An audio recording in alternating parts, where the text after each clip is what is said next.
Assalamualaikum warahmatullahi wabarakatuh.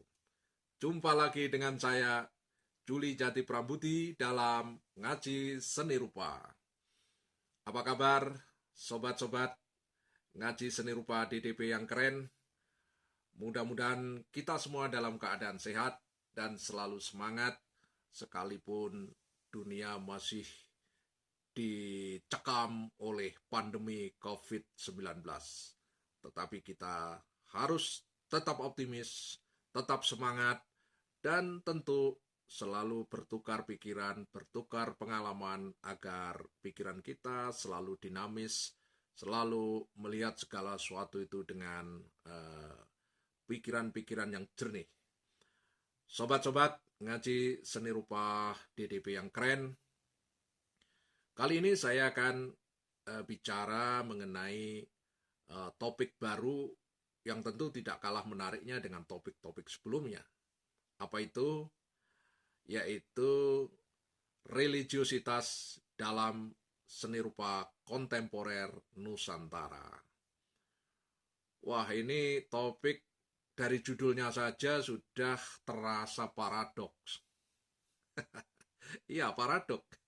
Ya kalau kita apa ini terutama yang sering bicara seni rupa kontemporer, lalu kemudian tiba-tiba di sekitar istilah kontemporer itu disandingkan dengan kata religiositas, apalagi juga ada di situ ada Nusantara.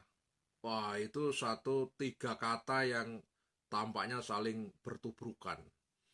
Ya, jadi religiositas itu sudah dipenggal oleh semangat modernitas barat ya, karena satu kepercayaan yang luar biasa pada rasionalitas, sehingga demi kemajuan peradaban maka rasionalitas itu tidak diperlukan, karena memang di barat punya trauma pada religiositas itu, dalam hal ini pada zaman atau abad pertengahan, di mana lembaga agama Kristiani terutama ya selama 13 abad itu memang membuat manusia barat itu dalam keadaan tidak bebas, terutama dalam berpikir. Nah, trauma-trauma itulah yang kemudian menjadikan barat itu pada zaman Renaissance dan ke belakang sampai hari ini, ya bukan ke belakang, ke depan sampai hari ini, itu tampaknya mereka masih traumatis terhadap hal-hal yang bersifat religiositas, karena itu dianggap menghambat kemajuan. Nah, tetapi kita kan tidak punya riwayat seperti itu, ya, bahwa kita religiositas itu justru menjadikan kebudayaan kita itu menjadi luar biasa, menjadi memiliki karakter, menjadi unik, ya, dan memiliki identitas yang kuat justru karena hadirnya aspek religiositas itu di bumi Nusantara ini. Nah, religiositas itu di Indonesia tidak menjadi hambatan, ya, karena justru dia adalah rohnya peradaban, rohnya kebudayaan di Nusantara ini. Bisa dibayangkan tanpa adanya religiositas, ya memang religiositas di Nusantara itu sangat kompleks, bersumber dari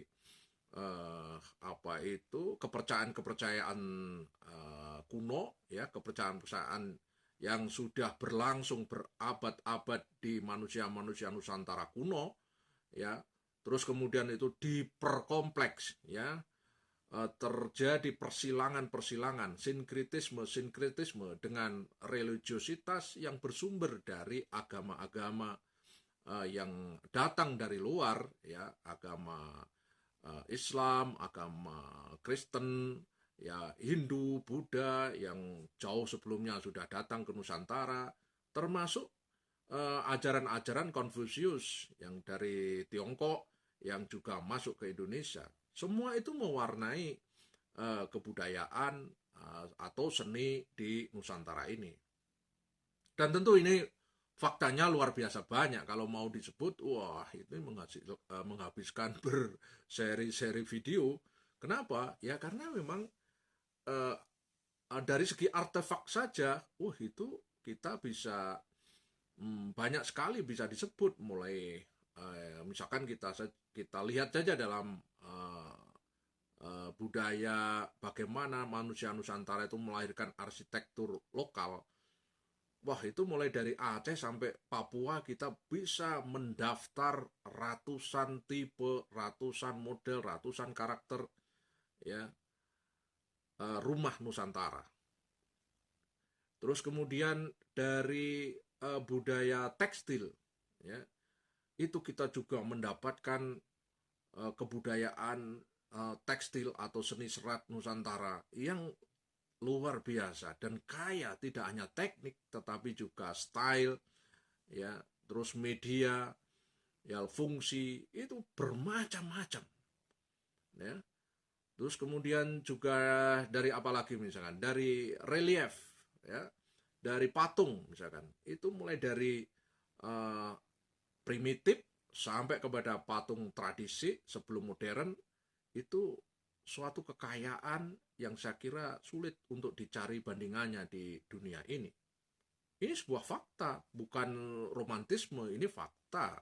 Fakta kultural, fakta historis yang bisa dijadikan satuan analisis kita bagaimana seni yang sekarang berkembang itu dilacak eh, akar-akar peradabannya, akar-akar kebudayaannya. Ya, jadi kalau kita bicara akar bukan berarti kita selalu berorientasi ke belakang, tidak, sama sekali tidak. Ya, dan kadang-kadang ada ahli yang berpendapat, ya, bahwa ketika kita menoleh ke belakang, sesungguhnya yang kita lihat bukan sejarah, tetapi romantisme masa lalu yang sebenarnya sudah tidak relevan untuk manusia hari ini. Nah, saya kira itu juga kurang tepat, karena kalau kita melihat sistem atau kesadaran manusia Nusantara, itu manusia Nusantara itu selalu berpola triangle, ya.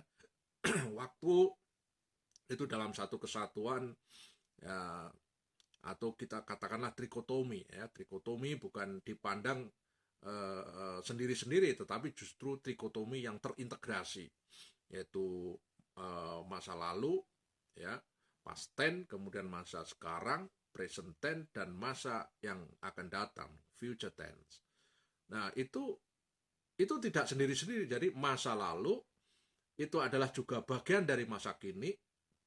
Masa kini adalah bagian nanti pada masa depan sebagai dasar hidup di masa depan. Dan terus masa depan yang nanti itu juga akan menjadi masa kini dan juga akan menjadi masa lalu.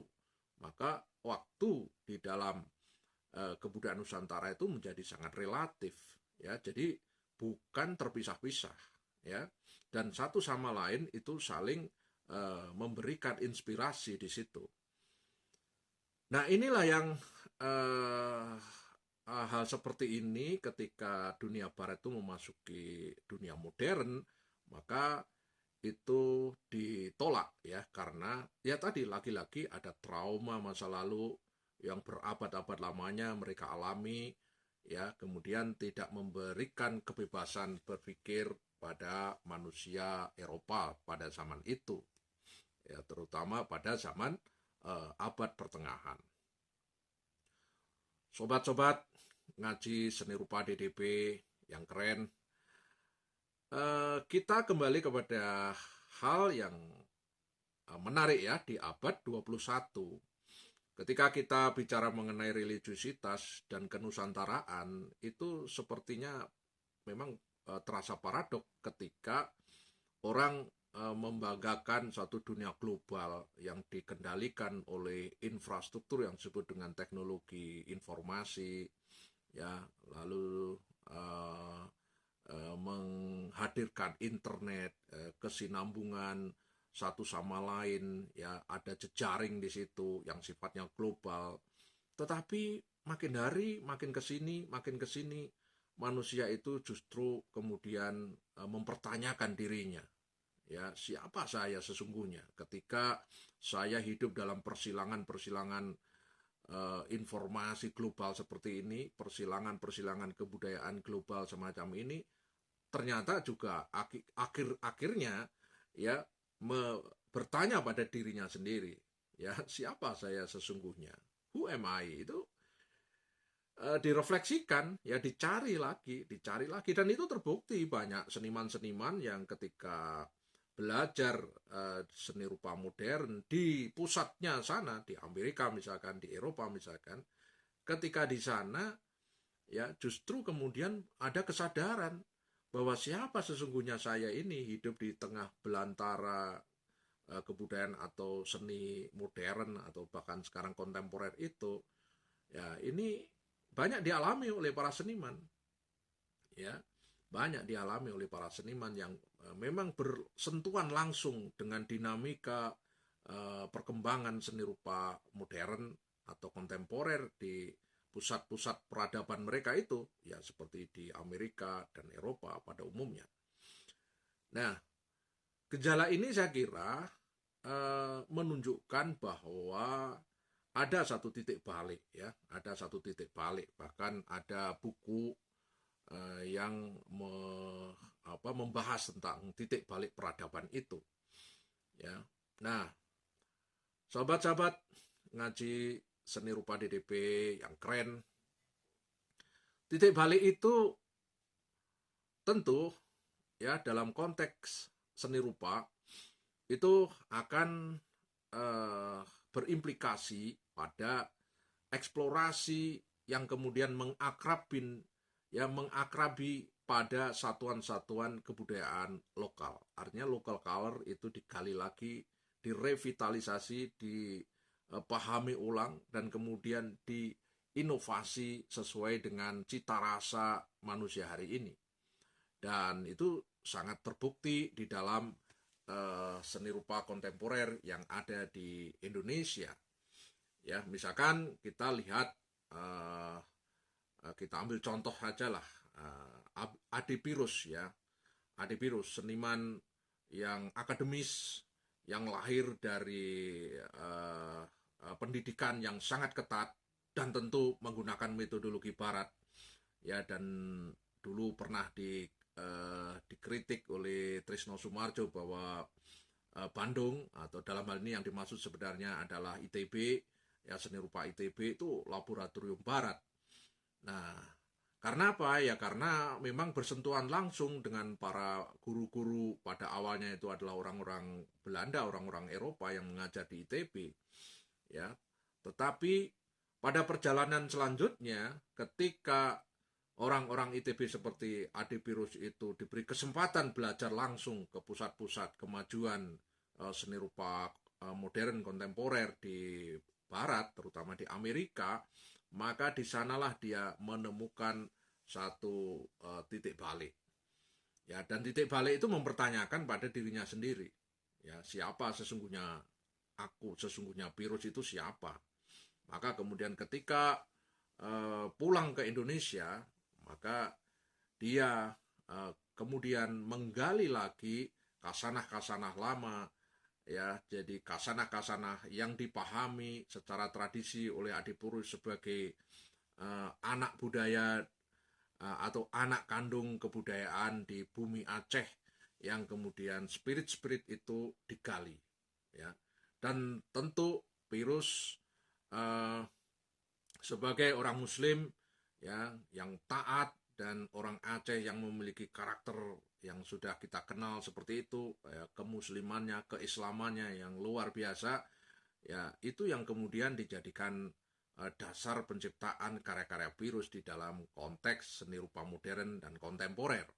Dan akhirnya juga pada seniman-seniman yang lain yang justru terdidik secara barat, ya, akhirnya justru menemukan satu varian baru, ya, yang khas, ya, ketika seni rupa modern barat itu mendewa-dewakan apa yang disebut dengan novelty.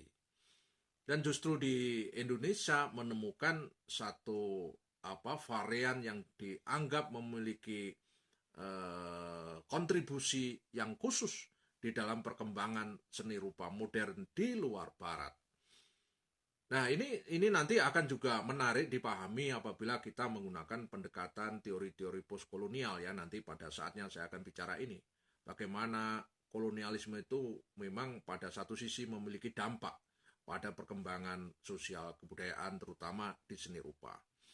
Sahabat-sahabat ngaji seni rupa DDP yang keren, saya kira untuk sesi kali ini sekian dulu, kita sambung karena ini memang kompleks, banyak persoalannya, dan kita berjumpa lagi pada sesi selanjutnya. Wassalamualaikum warahmatullahi wabarakatuh.